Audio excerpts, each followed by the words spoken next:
guys. Hope you're having a nice evening. It's Sunday evening around here.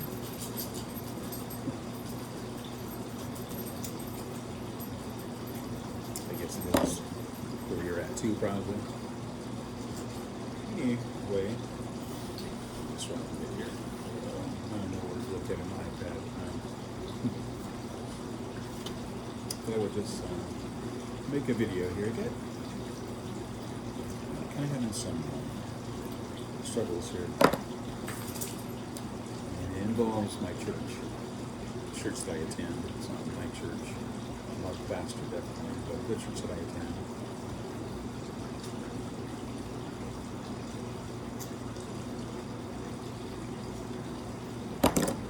I grew up in the same church where I'm attending now. It used to be called the Oil Church of God. It was that way for many years. Then they renamed it. The church itself is connected to the Church of God in Anderson, Indiana. So it's part of the Holiness movement. That's not a charismatic church, but it was part of the Holiness movement nonetheless.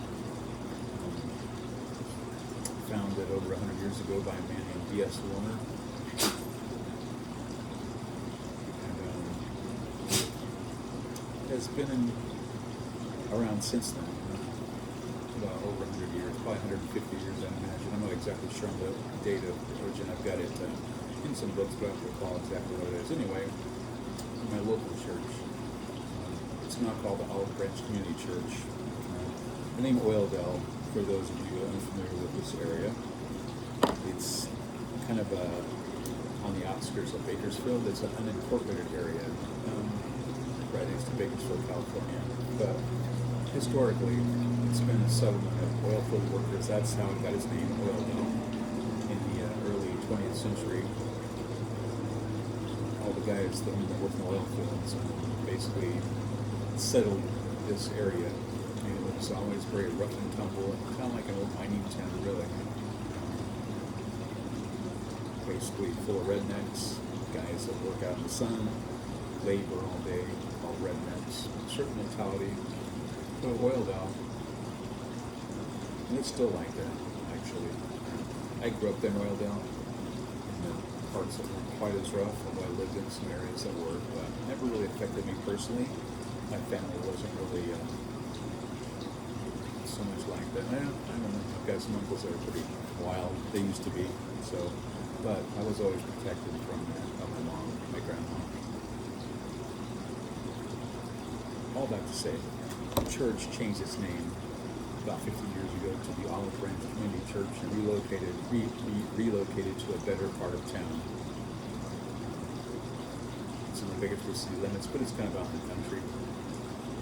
So the pastor we had then, the church we had been built in 1952 after we had a massive earthquake that leveled the first one. So the church had, my grandmother began going to that church in the 40s, mid-40s. She became a Christian and started going there. My grandfather was Catholic, so he went to a Catholic church nearby.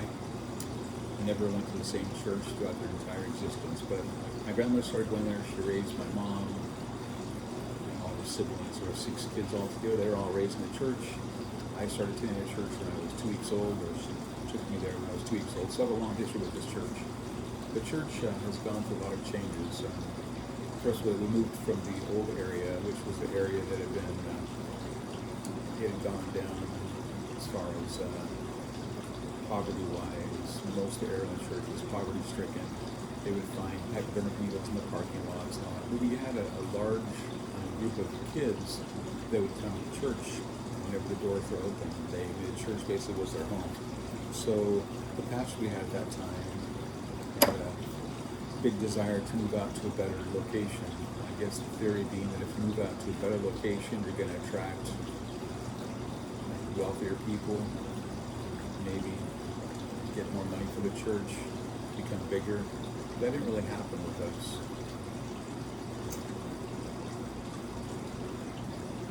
In fact, there were people in the church who were against the move. And at first when they mentioned it, I thought it was really exciting, but as it went on, I began to feel it was the wrong thing to do to move out to this other area because we had a large group of kids and families that attended our church that wouldn't follow us out there. So my wife was kind of against that group, but the church decided to move, so we went with them.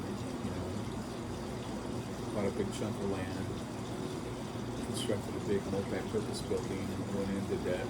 The church did. And that's where it still is.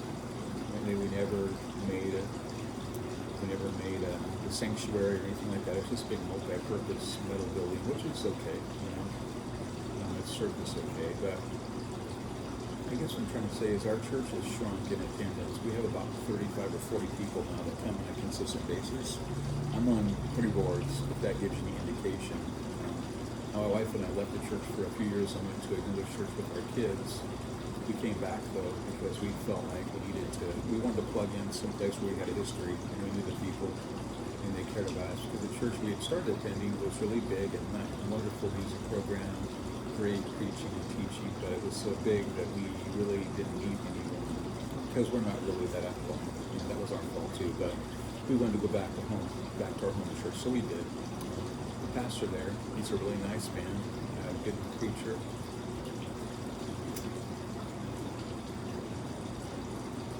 Very friendly, very down-to-earth guy. Well, he told us about 6 months ago he was planning on leaving the church and retiring. He told the church back then that he would be there for 6 years, and then he was going to retire. So, about a year ago, he gave us that reminder and said that he would be in our church until April before he retired. So he wanted to give us enough time to find a new pastor. So we've known that for a few months now. We formed a pastoral search committee called the Pulpit Committee. I'm the chairman of the Pulpit Committee. I was on the board of trustees, and as a member of that was put on the Pulpit Committee, and then the one man that we'd appointed to be the chairman of the Pulpit Committee, he and his family decided to leave the church. So now I'm the chairman of the Pulpit Committee, which isn't really a responsibility that I wanted at the time, but it's fine. I had no problem stepping up to the task.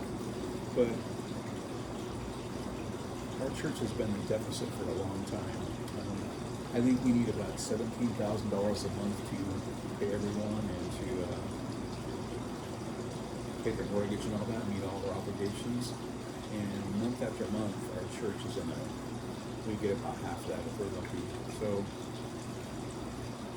about a year ago, there was a lady that approached us that wanted to use the church property to make a resource center, basically a private Christian school, although they can't call it that. She didn't want to call it that because of tax purposes, which I kind of think is a little shady. But anyway, I was kind of against it, but the rest of the board wanted to do it. We had 2 board members that resigned over the whole thing. We had some pretty contentious board meetings, and 2 of our board members resigned. I decided to stick with it because I was the only other opposition, and I thought, well, I'm just going to stay. I don't want to give it up, so I stayed and all that. So everything's gone okay. And the lady moved in with her in school. She hasn't done anything yet. She does pay us some every month, but the church saw that as I thought it would be a great way to make some extra money, and it's a ministry, but that hasn't really helped out a lot. So we're still struggling. So my problem is, how do you ask the pastor to come to a church that's struggling financially? I'm not even sure if the church is going to be around in 6 months or a year. It's like a monthly thing. And what do you do about that? I mean, I'm praying for a pastor to come to our church, but at the same time, I feel like we're kind of misleading someone because what if we can't pay them? Meet that obligation. In fact, we've only had one applicant in the last 6 months.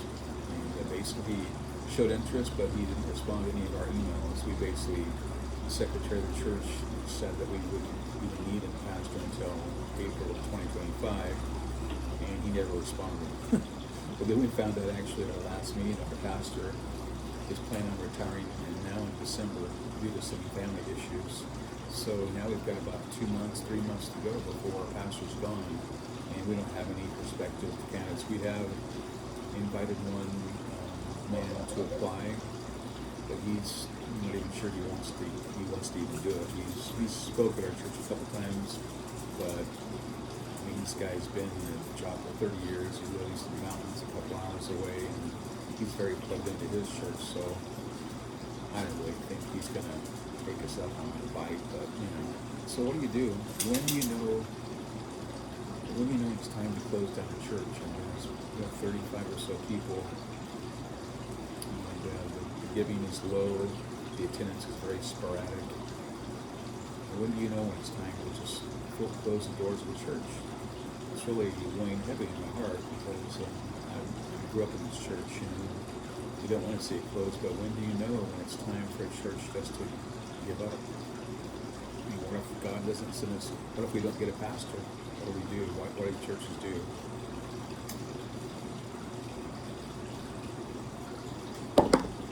So, I have a board meeting tomorrow night to discuss some of the issues. We're having some issues with the